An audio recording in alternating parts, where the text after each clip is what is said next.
everybody. Today we'll be talking about different practices that can help you integrate experiences from a breathwork session.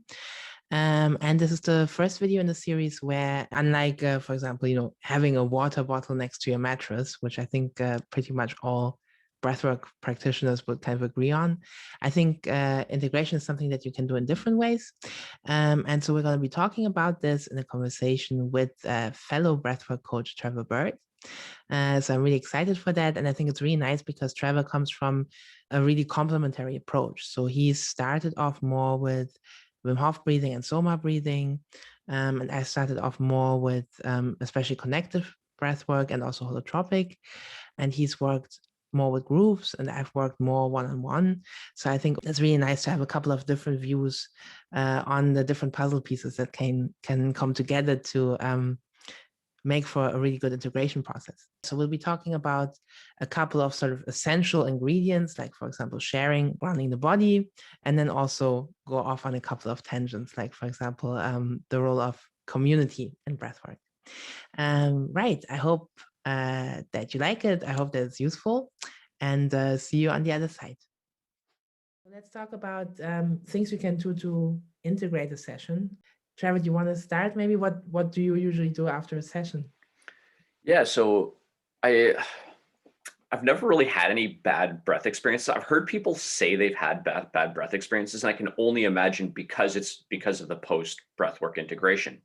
Because maybe it's just like left and it's just like, oh, okay, a breathing session's done, everybody leave. So when when you're sitting in a room of whatever it is, 2 to 50 people or whatever, when we can do that again.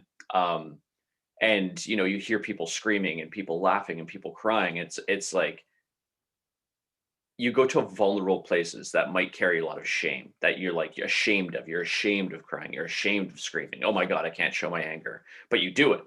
And so, when your heart and your soul is pretty busted wide open at that time. And after the breathing session, when you have an open-hearted state like that, it can you are vulnerable. Like you're susceptible to a lot of information, can be very sensitive. And especially if you receive the wrong messages when you're that open, it can shut you off.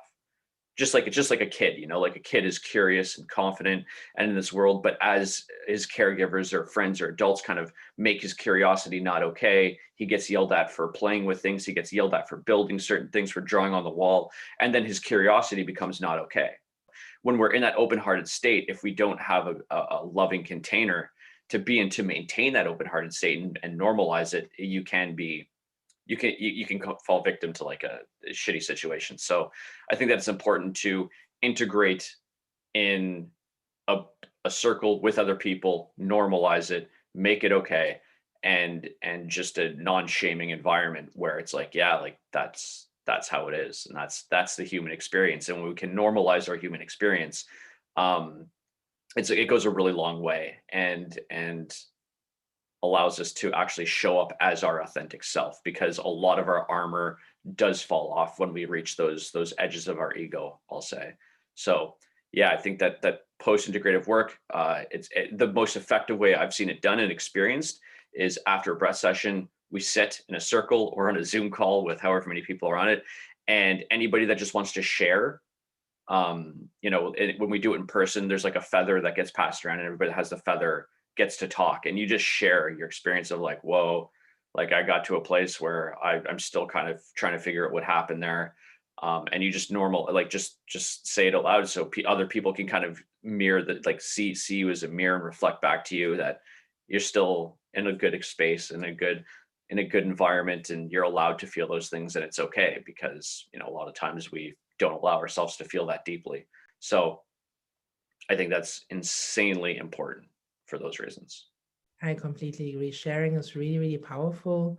It really goes beyond, like conveying information to other people, essentially. It's really something of being seen by other people in a non-judgmental way. And I think that really, if you've opened something up in your breathwork, if you've gained some new connections or insights, that really makes them more solid.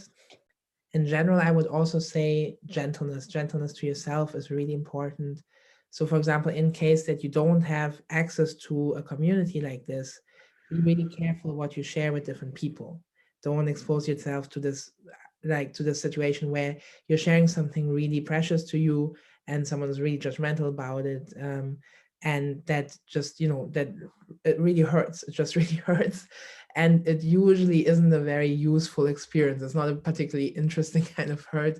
It's just a bit of a shame. And I think that's really important, is to be gentle with yourself and to be aware of what feels good for you to do right now and what might be a bit too much, right? So also afterwards to take a little bit of time to maybe, not go into like a crazy environment with lots of overload, whether that be socially or in terms of work or whatever. Just, really don't give your system too much input because you're much more open. So I found that, obviously if the session itself is really kind of rounded off and self-explanatory, integration is less of a big deal.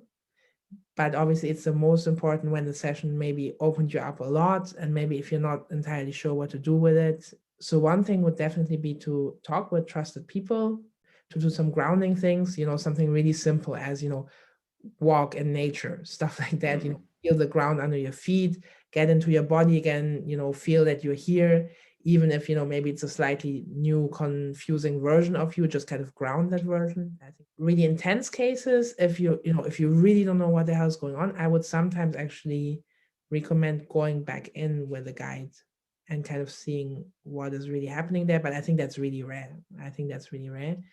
Yeah, maybe one more thing that I figured out for myself in that way, but I don't know how much it applies to other people. I found it quite helpful to sometimes look at the messages that you get in these kinds of settings, let's say from your subconscious, as kind of the language of dreams.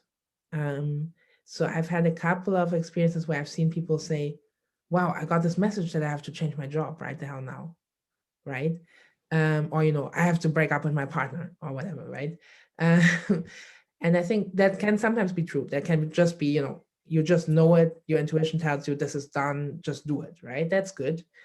It can also be what I would call the language of dreams, which means it's true, but it's symbolic, right? So it could be that you need to take distance from your job emotionally, or you need to find a new relationship to your partner, right? Or you need to kind of disentangle yourself from them. It doesn't necessarily mean you have to tomorrow pack your bags, right? Uh, it could mean that, but it could not. So I think that's sometimes quite useful, is to say, okay, there's the intuitive voice, which is absolutely true, but not always in a super practical way. And there's your everyday life reason, which is very useful, but sometimes not as kind of visionary as it needs to be. And they need to talk to each other. I think that's super important. And just to riff off of that for a second, there's a part of you that's going to be like, I want to act on this now, but maybe just from your higher self, just integrate it a bit more of a level. And I always like to say that emotions are the language of the soul, because that's the only way the soul knows how to communicate. So That's really beautiful. Exactly. Yeah. I think that's so true. Um, and then exactly, because then it's also important to not get too sucked into the kind of details, like, oh, does this mean this now, or should I do this or whatever, to just kind of let it rest a little bit and see how it how it shapes unfolds. after a little while. Yeah, I hope this was useful. If you have any questions or comments or things to add or things to figure out, then definitely you're very welcome to leave them in the comments. And until the next video, happy breathing.